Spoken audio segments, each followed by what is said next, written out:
Welcome to this episode of Sunny's Silver Linings. Sunny's guest today is Shona Elliott. Shona is the founder and CEO of Shona Elliott Leadership Services. She has a passion for helping other executives connect and engage with their greatest assets, their employees, for the purposes of increasing employee retention, employee engagement, and achieving an organization's business goals. Her advice to leaders in the channel and employees working for an MSP is invaluable and a must listen. And now, your host, the founder and CEO of IT by Design, Mr. Sunny Kaila. Over to you, Sunny. Shona, thank you so much for joining me as my guest today. I truly appreciate your time. Thanks, Sunny, for having me. It's an incredible honor. Thank you. I'm very excited about our conversation today because you are a great leader with so much experience as a leader, and especially the MSP background. And you know what I love about your work, Shona, in the MSP space is, and I know this for a fact because we have some shared customers, and I know as a result of your leadership coaching for these customers that we serve as well, that CEOs of these MSPs and their leadership team, they are better leaders. And you are doing great work in the channel. And I thank you for doing thought leadership in the MSP channel. Oh, thanks, Sunny. Those are kind words. And I have to reflect back my own experience with you, Sunny. And I've mentioned this to you a few times. And your thought leadership is amazing. And it's been such a gift to me to hear you speak and to get to know you. And the fact that you are about people-centric leadership and seeing your success through your people's eyes and your clients' eyes, to me, is just been fantastic. So I think we have a mutual respect for each other, and it's just been such an incredible opportunity to get to know you over the past few months. Thank you, Shona. So let's start with your journey. And I would love to learn and share with our viewers your professional journey. So can you tell us a little bit about yourself? Sure. I'm probably very unique to have been in the role as a CEO of an MSP in the healthcare space in Canada. I always call myself the reluctant MSP CEO or leader. For many years as a senior leader in the Canadian healthcare system, I was responsible for the IT portfolio and had been on boards of organizations that we had created, which is a whole long story. We decided to amalgamate our IT company that was serving our region of hospitals and combine it with a supply chain company and really try to focus in on a unique shared service model for our region, our hospitals. And I was on the selection committee. And about mid-search, I got called by the executive recruiter that was leading the search. And she said, the search committee wants you to step off the selection committee and wants you to apply because they don't see any other candidate or any other way. And so I was kind of surprised. And I don't have a deep technology background or supply chain. I do have a deep background in leadership and hospital operations and HR. And yet I've probably been on the soapbox around how technology really needs to serve its customers or its clients, and had been beating that drum for 15 years and sometimes pretty assertively being a board member. And so I said, well, I better put my money where my mouth is. And so I did step down from the selection committee and became CEO. And that was a real gift. It certainly wasn't on my career path. And what it did for me was, one, learn technology in a very different way than I had before. But most importantly, it really shaped our MSP to do what I'd always wanted it to do, was to see its service for what it should be, is helping healthcare professionals do their job in a more efficient way and really impact patient care. And so that was a lot of work to connect the dots from that mission to every employee in the organization. And we had a couple hundred employees at that time. And it was an incredible journey. Fast forward a few years, and I have branched out to this little entrepreneurial journey. I had launched a book with COVID, didn't know what was going to happen because it was COVID, and I got pulled in really, really quickly to provide support in a variety of different ways. And supporting MSPs somehow fell on my lap. Again, not by design. And again, it's been an amazing gift to help support MSPs and business owners to really focus in on their people, their culture, and their customers, all that to help them achieve their business goals. Thank you, Shona. And so you had a very successful career, the leadership, and you have written some books as well, and great journey. We want to learn from your leadership and your experience there. So can you share with us, what is your leadership signature? What are a couple of leadership attributes that you value a lot that you think contributed to your success as a leader? Mm-hmm.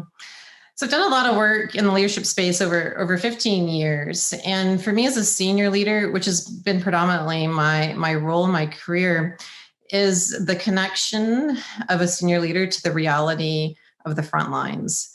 And in my experience and in the literature and in my observations, when senior leaders understand the working conditions, understand the environment, and understand the people providing the services, their organization in a real way, not through a sanitized report from their leadership team, not from reading survey results if it's an employee engagement survey or a customer satisfaction survey, but they see it for themselves.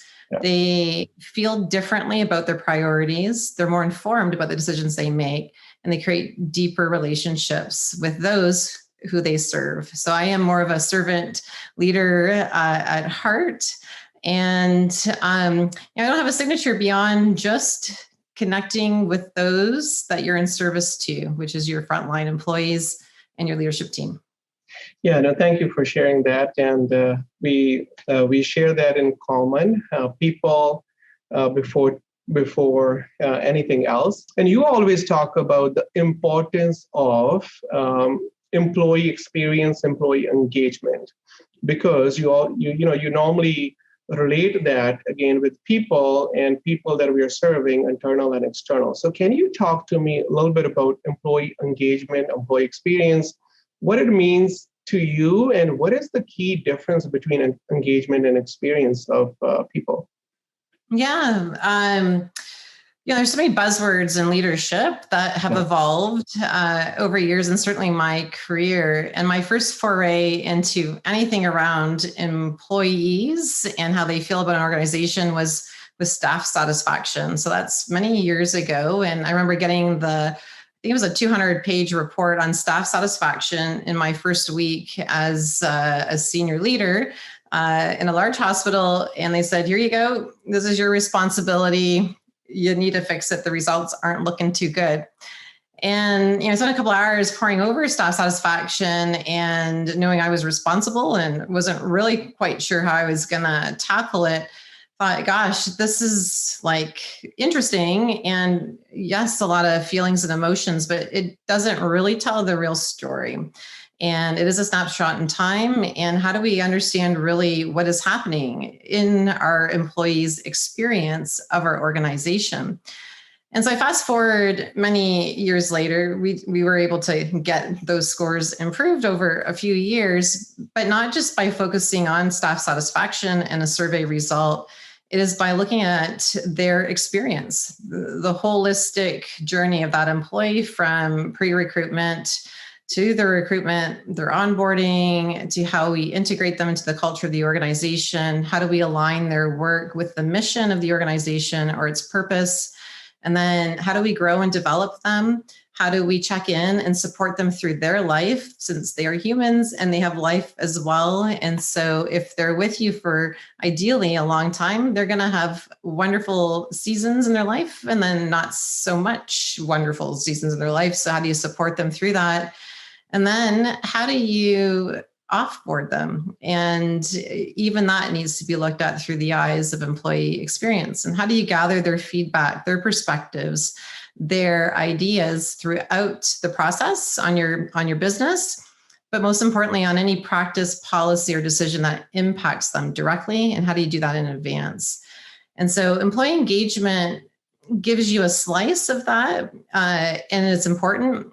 And employee experience does all of what I just described. And it's looking at it through the window of their belonging and their purpose and how you develop them along the way. And not just looking at, one small aspect of engagement, which is typically directly controlled by their managers. So employee engagement, if you look at the results and studies, I think it's about 70% of variance in employee engagement scores is influenced by that manager. So incredible work and focus does need to be paid attention to there. When you look at an employee experience, it is the whole organization and its systems dedicated to its people at play. So they do work hand in hand. Both are important. A lot of individuals interchange those words or use those words interchangeably. And then some just talk about employee engagement. And there is a very distinct difference. And I look at employee experience from a leadership perspective where as a leader, whether you're the business owner or a leader in the organization, it's every single thing you do. Are you supporting the employee experience that your employees want, or are you not? Or I say from a culture perspective, with every interaction, it's email, or if you're in person, it's how you interact with them. It's how you speak with them, whether you're stressed out, tired, hungry, frustrated, whatever is going on with yourself as a leader, regardless of all that, how do you show up, and are you moving your culture forward and advancing it? Or are you treating your employees in the way that they, desire to be treated, or are you not? And so it's being conscious of that with everything you do, which is, it's a high bar to kind of set for yourself. And yet that is the role of a leader or business owner. Yeah, that's awesome. So thank you. So one thing that I heard that creating those seasons with your people, where it's long term, right? So at the end of the day, when we were kind of talking earlier, and you mentioned, are you a leader who's going to look at surveys and that data, or are you going to be a leader who really knows your people, your team members, that you don't have to rely on surveys data? You feel what they are feeling. And one thing that kind of when you mentioned the season, and one thing that comes to my mind, somewhere I read that you have relationships for a reason, relationships for a season, and a relationship for life. And relationships that we are building as leaders with our team members, if we lead from our heart, we can create those relationships for life. And regardless of if that person is working in your team, not in your team, but the relationship stays. So I love that piece. Now, you talked about how you show up as a leader. Your state of mind impacts your team. Tough time is going to be there for a leader, right? That is what leadership is all about. You leading that change, you're leading during hard times and good times. But your state of mind is under your control. And then you always talk about self-leadership. So it's a nice kind of way for us to move to the self-leadership. I want to go deeper into this a little bit because this is so critical, that alignment, right? Especially with the millennials and everyone else, all other generations, the after millennials. They pay a lot more attention to meaningful work and how their work is impacting this world. And technology, in the technology sector, when you look at the demographics, and there is a lot of young generation there. So the team members that we have around us in the MSP ecosystem, a lot of millennials and other generations, and they're looking for that connection. So I want to be that MSP owner. And as you know, Shona, we have MSP practice here in New York City metro area. And our clients are more like in the finance sector. We have some PR marketing companies. We have some restaurants and hotels in the meatpacking district that we are their IT. You figure that out, that restaurants do need their managed service provider as well. So help me out. So I have a team of help desk engineers. They are solving these tickets for either restaurant businesses where we are the managed service for them, or finance or marketing PR. Those are the 3-4 verticals that we serve in New York City. So how can I, as a leader, what can I do to make sure that I'm helping them discover their connection of solving that ticket for the small business in the city and connecting it with our mission or purpose, which is building happy, healthy communities with passion for excellence. That's ITBD mission and purpose. Yeah. So a big gap I see in the MSP space right now is that because they serve a variety of different industries and clients, there isn't a lot of attention paid to the business's mission and how the technology that the MSP is serving supports their goals and their business. And if there is even that discussion, if it's at a service way, that's one thing. But even if it's at a deeper way from the business owner who's making the sale or building that relationship, it's not usually articulated to the team providing the support. So there's no story. So it's just another angry business owner who may be seeming unreasonable in his moment of frustration or her moment of frustration. They see that. They don't see the story behind their frustration and how essential it is, the technology is for the livelihood of their business and what is at stake for them. So it is having to take that additional step beyond your own mission is to understand the mission and the goals of the clients you're serving. What is their story? What does it mean to them when technology isn't working the way they want it to work? And how critical it is for them, anyone in the MSP, to do their work with that kind of vision in mind and understanding the impact so that they can connect the dot. Yes, this is essential. This is just not this angry person calling yet again, being unreasonable. They're being unreasonable because they're frustrated because their whole restaurant business is on the line because their systems are yet again not working. Or from a branding perspective, they can't get the signature on their email looking the way they want, which may seem like a minor point to a team who's got 1,000 other things to do. But to that business, when everything is branding, it is absolutely critical. And so I find in my own MSP, and I find with a lot of other MSPs I work with, there's so much judgment about the tickets and the requests and the attitudes of those that are calling to voice their displeasure with the service. That's the focus. And it's not the focus on what is impacting them because their technology is broken and how essential their role is in answering that phone, being communicative, understanding, patient, and interested in solving their problem. And I would like to add empathetic. And that is, a stretch for some MSPs. We do have to kind of look at the basics first, but it is empathy as well. Yeah, no, I love that. So when I'm looking at things from my perspective or our customer base and our team here, which is serving our managed service customers, what comes to my mind now listening to you is that at the end of the day, they are expanding their capabilities to serve their customer by partnering up with you as their IT provider. And when their IT is not working and their capability is not working to add value to their customers or make that impact that they're making. So what comes to my mind is a public relations firm, Shona, in New York City. Their client is Atlanta's Bahamas.